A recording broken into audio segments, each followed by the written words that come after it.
Friends, enemies, and those who remain undecided, welcome back. This is Jack. Now, if you've ever wondered why I don't actually start at the time it says I'm going to start, like if I say, oh, I'm going to start at 7 p.m. and then I start at like 6:30ish or 6:45, the reason why is because, and this is a weird bit of my psychology, is if there's something scheduled in the day, say at 3 p.m., I have to be somewhere. I have to go to a doctor's appointment. I literally can't do anything throughout the day before that. I can't go sit down and watch a movie. I can't watch a YouTube video because I am just on nerves going, I'm going to be late. It could be literally the apartment next to me I got to go to at an appointment. And my anxiety will not let me. So that's what it is with streams. If I have a dedicated time I've set, 7 p.m., I'm going to go live. It's 4 p.m. I better not play any Baldur's Gate. If I play any Baldur's Gate, I'm going to forget what I'm doing. Yeah. Anyway, how's it going? Y'all doing good. I just wanted to get into the habit of streaming over here a little bit, especially when I'm just sitting here talking about this kind of stuff.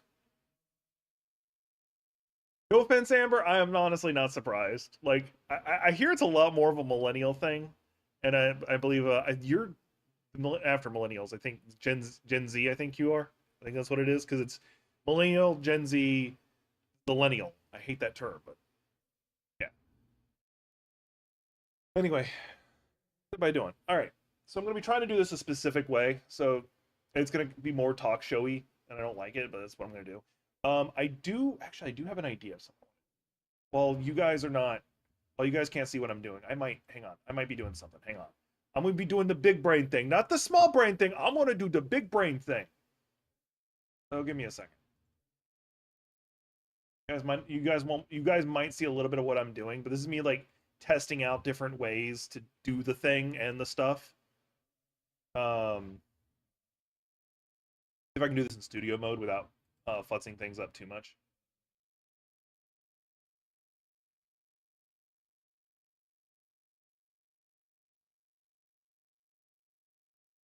So now this with audience, which is this, so it should look no different so far.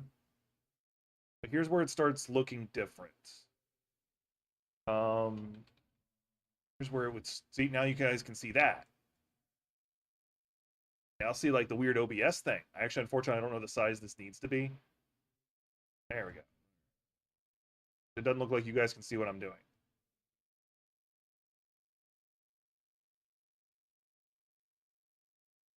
Like that. That should do it. That should do it.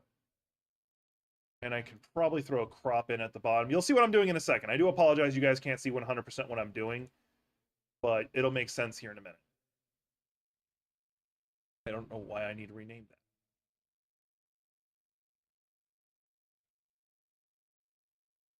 200 ought to be. Ah, not 2,000. Oh, 200 is too much. 100. There we go. All right. So here's what I was doing. There you go. Now, whenever I'm like talking about a topic specifically, I can have you guys see an audience what I'm saying. Like I can actually have the audience chat up. Let me create a shortcut to it so I can pull it up rapidly. This is new stuff I'm doing. This can also carry over to when I'm streaming on my usual place. Yeah, big brain. Got the big brain, not the small brain. I got the big brain. Go back to the regular. So I got to do some setup for what I'm going to be talking about. So anyway, this is going to be more talk show-y. So the format I'm planning on is I cover what I want to say real fast, like my predetermined thoughts. That's going to be the video, and then it's going to be recorded. This part's I'm going to record them in segments, and then I'm going to talk with the audience about it. So if you guys have some things you want to add to what I say, that'll be part of a discussion phase. That will also be recorded. Your chat will be up and everything. And I might not include that in the video, but if there's like some good engagement on the things I do want to include, then I will. The only reason it's not by default assumed to be is in case somebody says something that's really offensive that might get me in trouble. So anyway, there are some animes I have accidentally, intentionally read the light novel of in advance, and there's one of them called "The Brilliant Healer's New Life as a in the Shadows," whatever. And um, to answer your question, yes, like a newscast, like a lot of how like YouTube channels do it. Like a lot of the news ones, what they'll do is they'll like have a series of things. Anyway, let me start that over. There are some animes I've read the light novel of. Some of them by accident. Oh yeah, I didn't even turn on the record feature. Ah, you helped me. Anyway, there are some animes I've read the light novels of by accident. I've even done a video talking about it, a couple of these. And there's one of them called The Brilliant Healer's New Life in the Shadows. And I really thought this one had a lot of potential. Because the idea of somebody who was in like an A rank party or whatever, who was a healer, who suddenly couldn't be a part of the A rank party anymore and is now working as an illegal healer, sounded like a really cool concept to me. It sounded like a great concept. Imagine that, like he now has to go live in the slums and he has to deal with like healers that are exploiting people in the marketplace. It sounded like a great concept. So I'm like, you know what? I'm going to read that. And no, it became a traditional, I left the A rank party and now I'm a badass story with a pseudo harem forming that the character doesn't know about. Now, so with that said, let's talk about how it's going so far. I read the first book, just the first book. And the first book went by fast. Like it had no build up. It's just like, here's the thing, here's the resolution. Here's the thing, here's the resolution. It didn't have any tension build up, nothing. And he never felt threatened. Like they fire at him with like these really powerful magic guns, and he's like, I don't care, and it carries over to the anime. And we're technically on episode 7 that just came out, with the exception of the first episode because it was kind of like giving you the feel of the world. That was the first book. So the rest of the season, I have no idea what's going to happen because I stopped reading. I lost interest rather abruptly. So, but overall, if you're wanting a campy, feel-good pseudo kind of anime where the guy left the A rank party, it's all right. Okay, I don't think it deserves the 5.5 or 4.4 rating it's getting, but this is one of them right there. I do got to say, I wish I had that jacket. It's a really cool jacket. I couldn't pull it off, but I do like the jacket. I do have somebody I know who would kill to wear like, so that's I don't know what she is, but she's like a type of ghost or something like that. I forget what she's actually technically called. I got somebody in my family who'd probably dress like that. So, but that's another conversation.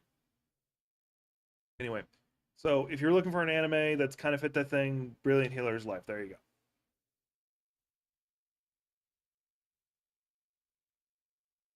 go. Little Wolf Child did good, yes. Unfortunately, there's none to add here. Overall, I wouldn't recommend this anime. Move on to the next one. Stop record.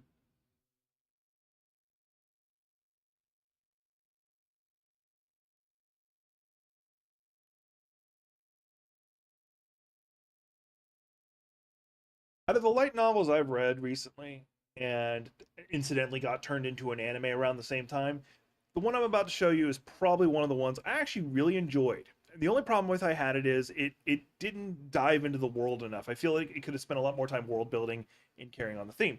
And that is The Perfect Saint Tossed Aside to by my fiance and sold to another kingdom. Can we have like shorter titles? Like seriously. But anyway, I enjoyed this one. I honestly did. Or at least I've enjoyed it so far. I've read both light novels actually. The second one came out like a couple weeks ago, and I really enjoyed it. Now, what I do need to tell you is a difference between the light novel and the anime. They are including things that happened in the second book in the first season. Like I'm not even joking. Within the first 6 episodes, you see hints of what happens in the light novel, details that are revealed, and they've also altered like one or two things that either flew by me and I don't remember it. I've read them each twice, or I read a lot, or whatever. So I'm wondering if the second half of the first season they're going to rush telling the story of the second book. But either way, the short version of the story is the woman right here. You guys, okay, you guys can't see my mouse. Right here is the main character whose name escapes. Philia. She is this really good saint. Like she knows her job better than anyone else. The only thing that people don't like about her is she has like repressed personality. She doesn't show off her personality. It's because she's kind of been abused. Like ever since she can remember, her parents like said your only value is the fact that you're a saint. So she dedicated her life to being the best saint she could to make up for it. She doesn't smile. She's very, monotone. She doesn't put a lot of emotion. She doesn't even have a concept of things she enjoys, like food or anything like that. But the only thing she finds enjoyment in her life is her little sister. And you would think that in a story like this, that her sister's actually a malicious little manipulative person. No, her sister's a sweetheart. Her sister absolutely loves her older sister. And she also wants to be a saint that she views as equal to her. Now, they each have their own strength. Whereas Philia is obscenely skilled in what she does. She knows everything it is to be about to saint and just makes up a lot of other things that she needs to learn. She's a great alchemist or pharmaceutist, whatever you want to say. She knows civil engineering. She knows farming. She knows all these things because she feels it needs to, what a saint should do to make their country great. And then her sister, whatever skills she takes into, like, raising the barriers and stuff, she does it faster than anyone else. She's the fastest spellcaster the world's ever seen. However, as she points out, her barriers she puts up are nowhere near as strong as her sister's, and she has to put up multiple barriers to equal one of her sisters. So that's like an example of the difference between the two. Anyway, her fiance, who's the guy in the red jacket, you can see who's right next to my head, her goes, "We're selling you to this other kingdom because reasons, because they need you." And in reality, it's because he actually hates her. And that pretty much starts from there. Now, the another thing they did change is, and this is gonna be spoilers. So this is the second prince, her love interest. Originally in the story, he proposes. The first prince of the other kingdom, Parncordia or something like that, proposes to Philia, like within like the first week or two of her being in the kingdom. And at first, it's kind of hinted he's doing it because he feels she's the saint and it's his job to do it because he was engaged to the previous saint before she died. But then it kind of went nowhere in the story. Like it kind of got mentioned like 4 times in both books. So I think they just cut it out entirely and just have the love interest go straight to him instead. But overall, the story's good. It's got a little bit of intrigue to it, just like a little bit. But it does do a good job of showing you like what emotional manipulation can do to a person, like what it can do to a person's natural self-worth. You recommend it. It does deserve its 4 out of 8.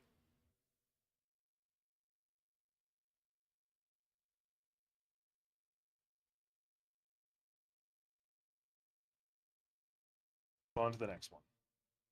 This is actually working out pretty good.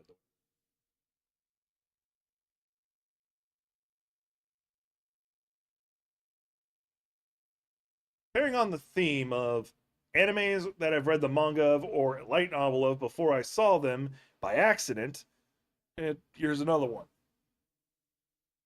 The Unaware Atelier Meister. Now, with its the way they use the word atelier throughout the whole story, it's not technically accurate because atelier actually refers to like an artisan's like workspace, the actual workshop, and sometimes they refer to him as the title of atelier. He would the full title is supposed to be Atelier Meister, as in the master of the atelier. But I'm splitting hairs here. This is another one of those animes of kicked from the hero's party or the A-ranked party. Turns out I'm actually a badass. He's not a combat badass. The abridged version is anything that isn't combat oriented, he is SSS rank of. As an example, the mansion you see in the background, this is done in a couple episodes in, he built in 3 days. And it's not 2 stories tall, it's got 2 sub basements. It generates its own water. And it's basically like the girl on the left, not his left, it would be his right, who's the princess, spoilers. She basically says it's she treats it like it's the equivalent of the palace, like it's as comfortable as the palace. And so anytime he goes to do anything that isn't fighting, he exceeds all human expectations in all regards. And the annoying thing too, there are like several things that annoy me about this. Don't get me wrong, this is a great feel-good anime, a phenomenal feel-good anime. Do not let me say anything against that. But here are my issues with it. The trope of the MC being OP or amazing and not realizing it really, really, really draws on me. It gets annoying. That's one of the reasons I actually don't like I Parry Everything, is because of that. And he's very much in that. In fact, it's in the title, the Unaware Atelier Meister. Because he's the Atelier Meister. He doesn't even know he's the Atelier Meister. He thinks he's just working for them as like an attendant. Even though he's never met the person he's working for. Go figure. But as a testament to like some of the stuff he does, the princess had a curse on her that was slowly killing her, and no one could remove it. He made a porridge, just a regular porridge for him, and he gave it to her because he knew she was hungry. She ate it, removed the curse. He does shit like that all the time. That's like standard for him. He made a legendary tier sword, and he considered it a failure because his mind slipped for a second. So that's the theme of the story. But ultimately, it's not a bad anime. Like it legitimately is not bad. It's only up to like episode 6 or something like that. But it is ultimately a good feel-good anime. There is very few times where like it gets depressing or anything like that. Now, one of my irks, this is an irk that's in there, and this is a little bit of spoilers. Almost every woman falls in love with him to some degree or another. The princess in question is much more open about it, straight up referring to the mansion in the background as his and hers love shack, I think or love palace, I think she referred to it. Um, and like that kind of behavior, just like why? Like you don't need that. Not to mention how she's animated in a couple scenes really bothered me, especially with her hair, because they do the 3/4 view, and her hair is positioned in such a way that it just bothers me. But once again, good anime. If you're looking for a good feel good one, this is not a bad one. I'm in talk show host mode right then, so I couldn't answer you. I did see you, Trickster. How you doing? This is like where I can like talk to the audience directly. I have the record turned off for this part. After this, I'll see how I feel. I might stream a little bit of Resident Evil since I had end early last time. I don't know what the issue was, but it wasn't actually with my OBS setup ish. It was actually just having trouble transmitting my sound. I don't know what it is because like I went back and watched the stream. Back to what I'm doing. I do apologize. I gotta do this professionally because these get turned into a video later.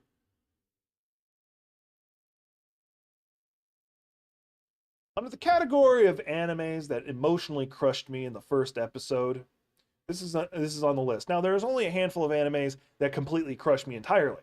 Full Metal Alchemist Brotherhood is one of them, and we all know the scene I'm talking about. Actually, the couple scenes. The biggest one for me is the funeral, but that's another conversation. This one, within the first 2 episodes, hit a very deep trigger spot for me that set me off and crushed me. And then the rest of the anime becomes very perverted. So, I'm the evil lord of an intergalactic empire. Now, he hasn't gone like full intergalactic empire yet, but he's working his way there. And it does have like a lot of darkness to it. So, I'm going to brace yourself for the first 2 episodes, or it's really just the first episode. In his first life, he had a what he thought was a loving wife and an adorable daughter. Turns out, wife, the kid's not his. His wife has been cheating on him since the beginning. And the daughter at one point says, "I want to go live with other dad," because she even knew. She even knew she had another dad. And yeah, that gets me. And he ends up dying from working himself to death trying to make up for the alimony payments or whatever. And she gets karma on her. His ex-wife. She gets karma on her. And I'm not going to go into detail explaining all that. So that's the first episode, and that crushed me. I'm not good with that stuff. Now, the other thing worth mentioning is what's going on with her. Now, I know what happens with her. She got captured by pirates and basically gets heavily mutated, like surgically mutated. And apparently she's like that for a couple years. So, but I'm not going to go into that. I'm not going to spoil too much of that. Anyway, this anime is not bad. I'm waiting for it to pick up. I refuse to read the light novel or the manga because I don't want to deal with that first part again. I really don't. But it's got a lot of perversion, like straight just lewd perversion. Like, this is actually a cyborg or a robot, android, all mechanical, and yeah, he got to design every part of her, and they aren't subtle about it. I don't remember it actually showing anything too much, like nothing directly, but it's got a lot of perverted parts. Like at one point, he's piloting a mech suit, and the mech and this woman who's like wearing just like a really small tank top is helping him figure out how to run it, and it like the mech suit starts interpreting his mental signals to what the mech suit needs to do, and you can guess some of the things that happen. But overall, it's not bad so far. It's got a weird mix of magic and tech. It's got some good humor to it.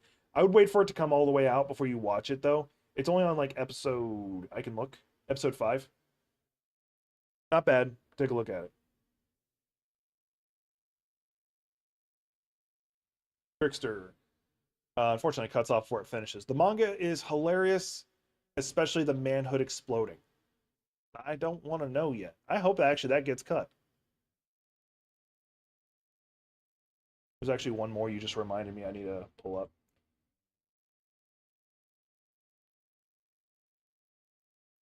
I can close the ones I'm not reading anymore.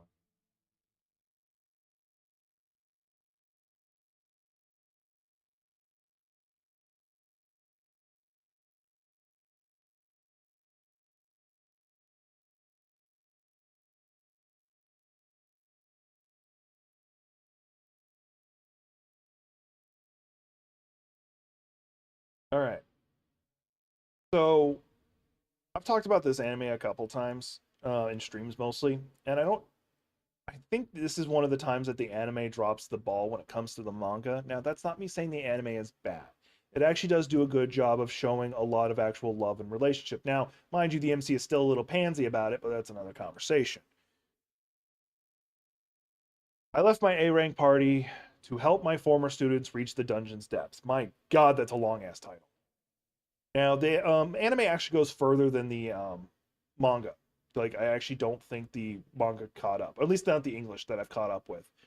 It might have. I don't know. Anyway, that doesn't matter. This is a good anime in its own way. This is another I left the heroes party kind of situation, and he was the ultimate support character in that regard. He was a red mage. He was able to fight in his own right. But he was the one who like knew all the ins and outs of being an adventurer. He had all the support spells, and he was really good at what he did. He said, "I won't be the one in the front line, but I'll do what I gotta do." And at one point, he was being a teacher for the Adventurers Guild because he has a great relationship with like two guild masters and like one of the head attendant people. I forget what you would call them. One of the women who work at the counter, and he ended up teaching the girls that he's working with right there at one point. And then when he's looking for a new party, they're like, "Nope, you're joining us. You don't have a choice." The red hair girl doesn't give him a choice, so he ends up working with them. He ends up becoming the party leader. They become really successful. Yada yada. What you would expect. And the anime has this, but the manga doesn't.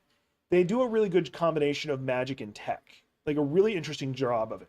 Like for instance, this is in the manga. This right here is basically allows them to have like a Twitch stream while they're doing adventures. It also records so they can do like how-to videos and receptionist. That was the word I was looking for earlier.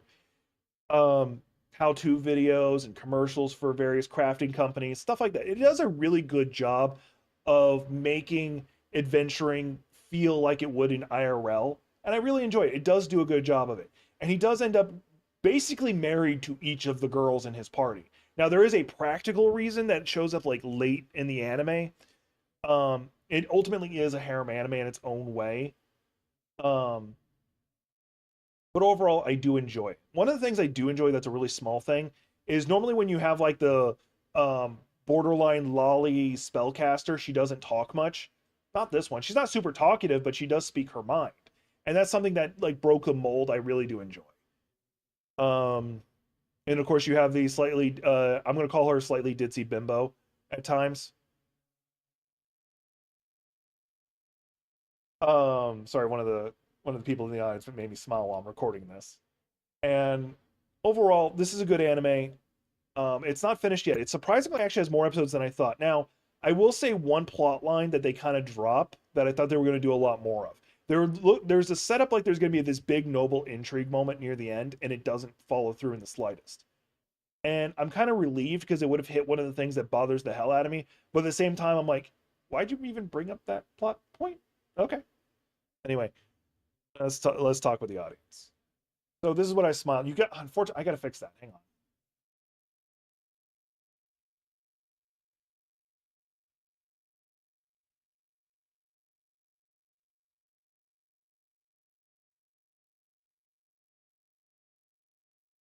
There we go. Unfortunately, you can still see the sign in chat, but let's see if I can fix it. I'm a perfectionist when it comes to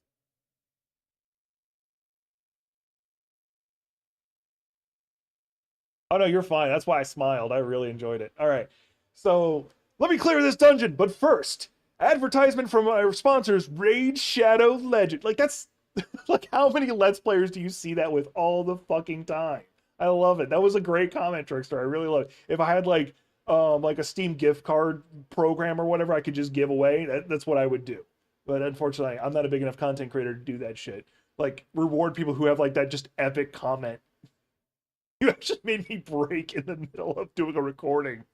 Which, by the way, in case you didn't know how the recordings go, is I cover what I want to cover, and then I go to these sections for people to engage with people who are engaged with me. They might show up in the video, they might not.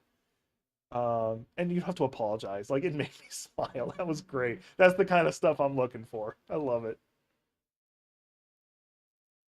That probably actually will. I'll twink it up a little bit. That'll probably end up in the video. All right. Now, I've talked about animes that aren't fully out or still releasing episodes as of me recording them, and I've given you my thoughts on them. Now, I want to give you an anime recommendation. This is somewhat a feel good anime, but it's ultimately just one I recommend. This one's only in Japanese. I think.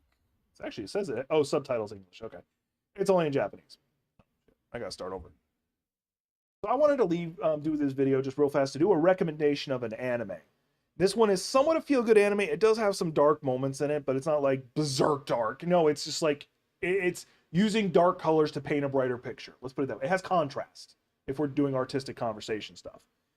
And so I want to recommend this one. Dr. Elise, the royal lady with the lamp. Now, Elise, the blonde-haired girl, in her original life, she effectively was the villain. She was this abusive, noble woman who got what she wanted when she wanted and became the empress. She ends up getting executed at the end of her life for being such a horrible person.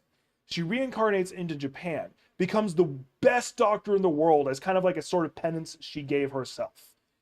And the end result being, she ends up dying in a plane crash after saving everyone in the plane crash. This is all in the first episode. Then wakes up in her old life, like 5 years before she became the empress, or before her original death, and she tries to make amends. She tries to get out of being engaged to the guy with black hair and become a doctor.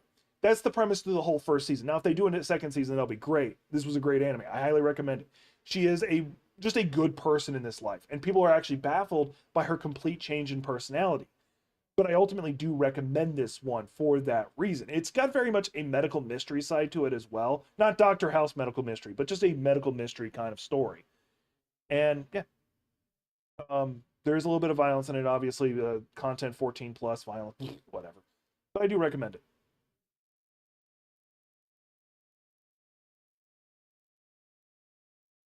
I expect you to talk about the next one with me, Trickster, because this is one that I know you're watching. I got a news story I'm going to talk about next, or after this one.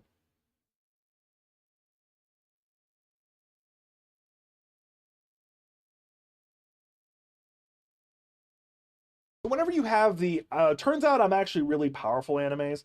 Usually the character is super strong or something like that. Like they swing their sword once and a building falls over and they go, "Lols, I'm not that good." For some reason, that building was just weak and I happen to hit it. No, no, no, no. That's not how this anime goes, and that's one thing I really like about it. The anime I'm talking about, of course, is From Old Country Bumpkin to Master Swordsman. The MC in the center here pretty much trained all the women around him. He does train guys, but it's just that the women happen to be the ones who show up in the story. I'm not going to get into that. Yeah, it has a bit of a harem anime side to it. But he legitimately is just a really skilled swordsman. At one point, he's dueling with the red-haired girl, who's an A-rank adventurer, the equivalent there, and they give it a different title. And she dual wields. And he can't overpower her. But what he can do is he was able to hook his sword inside the handle and pull it out of her hand, making her have to fight one sword, which is not her primary skill set. So that's where he's good. That's what he's good at. And I really enjoy that. That they made him really powerful in that he's skilled. But he sees all these younger swordsmen and he goes, I can't compete with them. I just happen to have a bit more experience. And that's why he doesn't understand how good he actually is. Because the whole point is, this woman right here is the head of like the Imperial Guard. And her goal has been to drag his ass out of the countryside so that the world can realize how good he is as a master. And he started having to teach the Imperial School. His dad kicks him out of the house, effectively saying, nope, you're going to go teach at the Imperial School until you come back with a kid. And that's how the story's going so far. As he slowly I don't think he's starting to realize how good he is. He's more like getting uncomfortable because everybody's like, no, you're amazing. No, you're amazing. No, you're amazing. And then he does have a habit of shifting his accolades to other people. Like at one point, they take down a named griffin, him and her. She's the one who finishes it, but he's the one who held it at bay for a good minute. And then when she finished it, he's like, yep, you're the one who killed it. Even though ignoring the fact that he held it off for a good minute and he has no experience fighting monsters. Trickster here pointing out that the title was Black Rank. So, this is a good anime. This one's over on Amazon Prime. Not High Dive, Amazon Prime. So if you have Amazon Prime, you can watch it. I do recommend it. It is in English and Japanese at the same time. So give it a look.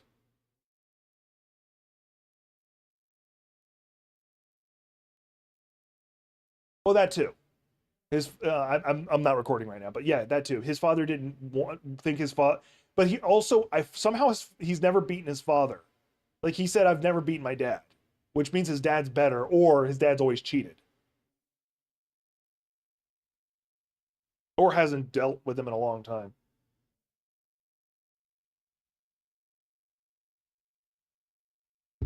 One thing I do enjoy about the anime, actually, I might have to include this. Actually, let me restart it over a little bit, just because I have something I wanted to include.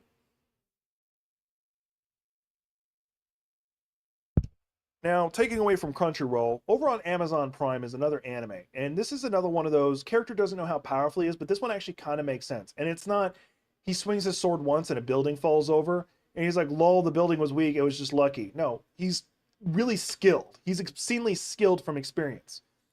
And this anime is called From Old Country Bumpkin to Master Swordsman. Now, there's one thing I want to bring up that has nothing to do with the story. Well, kind of. The red hair girl actually has abs. Can I appreciate for once that an anime makes a woman physically strong and then makes her look physically strong? That's something I'm really appreciating. Like you see that in that jobless reincarnation with Giselle or Gislaine, whatever her name is, and then but then you have animes like Kaiju number 8 where they comment like she has a lot of muscle, but then she looks like a twig. Like, what the hell are you talking about? It's something I'm just appreciating that animes are starting to do. Now I get it; it's not easy to do perspective when you constantly have to draw abs and muscle. I don't care. You do it with the guy characters all the time, so shut up. Anyway, but that's beyond the point. The main character, he is, middle-aged, which puts him about my age. I feel old now. And he is an obscenely good swordsman. He trained all the women that are around him, and they all love him to some degree. Like the first two actually straight up are trying to date him. And he lived in the middle of nowhere, has been training people for decades, or just a decade, I don't know which. And he in the local area, he's got a reputation as being obscenely good, but he doesn't recognize. He's like, oh, I'm just good. He eventually gets dragged out to the imperial capital, to the kingdom or the imperial capital, whatever the rank is, by the woman with white hair. She's the captain of the guard, and she pulled strings and got him to become a special instructor because she wanted the kingdom and the world to know how good of a teacher or how good of a swordsman he really is. And he gets chased out of his own home with the official statement being his dad said, I don't want you coming home until you come back with a grandkid for me. The actual reason is same reason. He wanted the world to know how good his son really is. And so the story goes of him like slowly teaching and helping these other his former students move forward with becoming even better. As an example, he continues training with her, where she becomes better with her non-dominant hand, which he points out as one of her weaknesses. She goes from using a little short sword to a flamberge. I think it was a flamberge, where it's got a grip that's past the anyway, I forget what it's actually called, but anyway, that's what she starts using, and it's really good because it shows him not being like super strong is what makes him good. It shows that he's literally just highly experienced and skilled, and that's something I'm really enjoying. Now of course he still has the I don't recognize how good I am problem, but it seems like he is getting the idea of how good he is. So if you're looking for an anime, I do recommend it. And once again, this is not on Crunchyroll. If you've already got Prime, you can go ahead and see it. Right? Take a look at it. Which, by the way, I do appreciate you dealing with me going through another loop of explaining that one because once again, these are going to get chopped up into videos. Makes it easier for me. All right, I got one last one. This is a news story ish.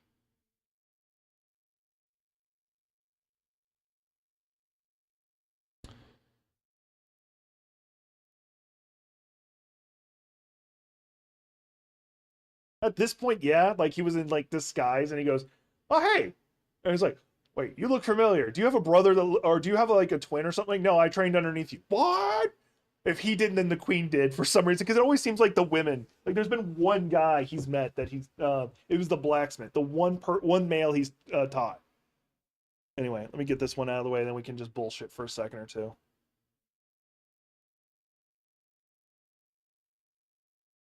There are several companies that I would call evil to some degree, but this one I'm just going to label as the no fun company. I love hate Nintendo. Nintendo makes and releases some of the best games ever. Like legitimately, like just some of the best games ever. But then they go and do things that just really makes me not like them. I can cite several examples of them like doing copyright claims on people who do Breath of the Wild gameplay with slight mods. They're not distributing the mods, just slight mods to tweak up the game a little bit. And like, copyright claim, I'm going to take down your YouTube channel, stuff like that. But then they make great games like Breath of the Wild, Tears of the Kingdom, so on and so forth. So like Nintendo sits in a weird spot of a company I love, hate. And this is one of those times where I'm calling them a no fun company. They've been in legal battle with Pal World. And initially their complaint was like, hey, you're using our Pokeball thing. Now, mind you, the whole gimmick behind it was it's Pokemon with guns, whatever. I feel like they should have just let that slide. But they were fighting them on the technical reasons. You're using Pokeballs. So Pal World kind of like, all right, fine, we'll get rid of that. So they got that out. Now they're forcing them to get rid of like using the pals to like fly around, because that's clearly something that does happen in Pokemon. And this is like the whole like legal thing about it. And they're now using gliders, which is more like, incidentally, it's more Breath of the Wild anyway. So Nintendo as a whole really, well, specifically it's Pocket Pair. And I think it's Pocket Pair. Yeah, Pocket Pair. Anyway, it's really, really grating on my nerves. Like, I really want to like Nintendo. They make these phenomenal games, but then they do stuff like this. And unfortunately, I can't treat them, because they do good things at the same time, I can't treat them like I treat Ubisoft, where I have a 1-year embargo on their games. Mostly also because their games are extremely buggy on release by default. Same with Bethesda. So I don't know. What do you think about how Nintendo's treating Pal World and various other developers? Um, yeah. I gotta add this for recording purposes. These are all excerpts from my live stream. If you subscribe to the channel, you'll know the next time I come live, you'll be able to engage with me while I do these videos. We'll be able to talk about it, all that good stuff. So don't forget that. Yeah, it's crappy. That's what it is. All right. Are there any news stories anybody wants to throw at me? I'm gonna check my social feeds just to make sure there's none that I missed.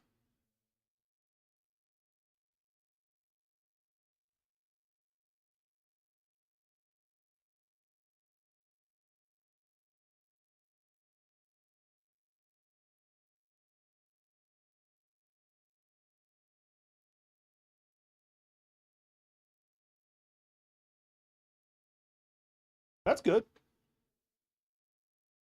No, I'm glad you're getting a chance to I'm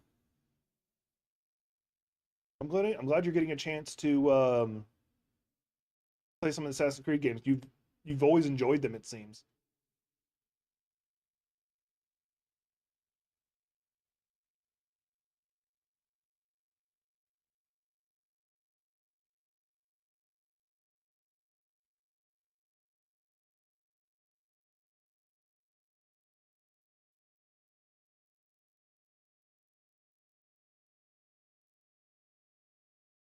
Oh, I gotta do it. I gotta do this news story. I'm sorry, I gotta do this news story.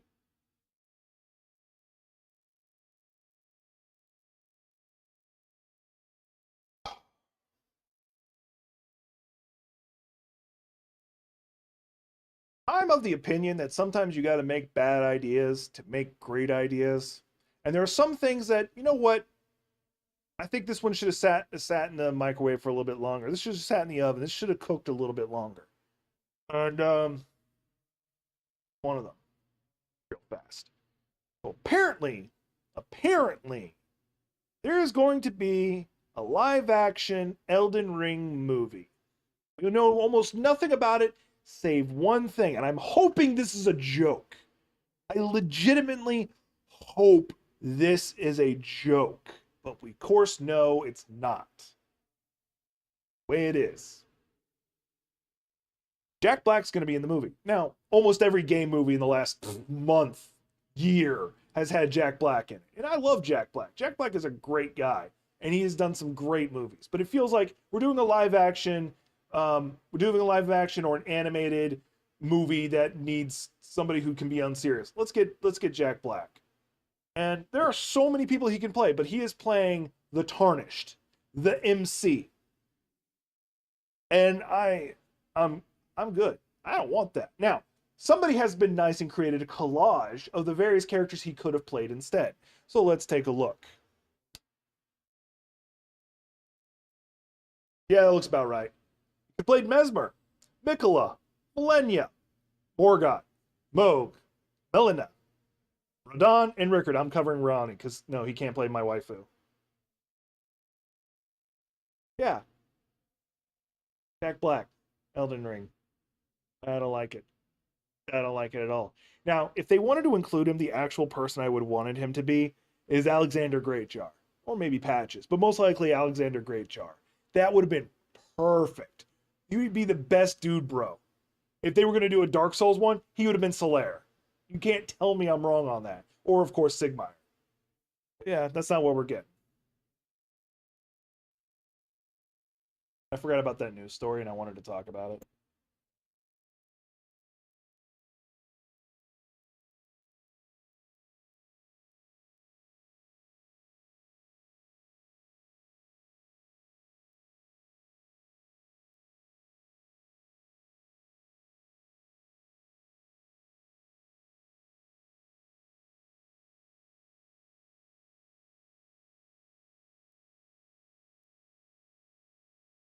Just looking through to see, make sure there's no news stories I need to check. Now, for the record about your question, I normally won't talk about that stuff while on this channel. I forgot I still had my Steam that screen up, so you guys got to see like the normal stuff I follow, including like the muscle women, but I don't regret it. Thankfully, none of them were like nude or anything. I don't usually have that, but it sometimes comes up. Anyway, I don't normally talk about that, what you just brought up on this channel, but I will go ahead and answer it since you asked. I don't care. It's interesting. It's the first time ever. Um, you got to remember, I'm very much against organized religion as a whole. I don't like it. I don't have nothing wrong with against having faith. I have no problem with people having religious faith. It's when people with when someone with power holds your faith in their hands that it becomes an issue. They can manipulate you and control you into doing things that you normally wouldn't do, and that's the whole point behind cults. That's why I don't like it. So ultimately, it doesn't matter to me. I just hope that he is as progressive. I'm going to describe it as Pope Francis was, because Pope Francis was really good about what he did.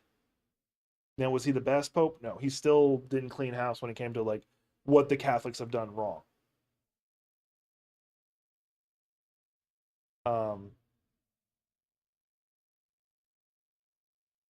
anyway, I think that's a good point to stop my stream. Anyway, don't forget you hit that subscribe button. You'll know the next time I go live. And I might stream some Resident Evil here in a bit. I'm not sure. Keep your eyes open. I do apologize if I don't. This is more of a I need to start doing this more often so this channel gets watch hours and so I can make some videos out of it. Anyway, appreciate y'all. See y'all on the next one. Oh yeah, I created a separate one.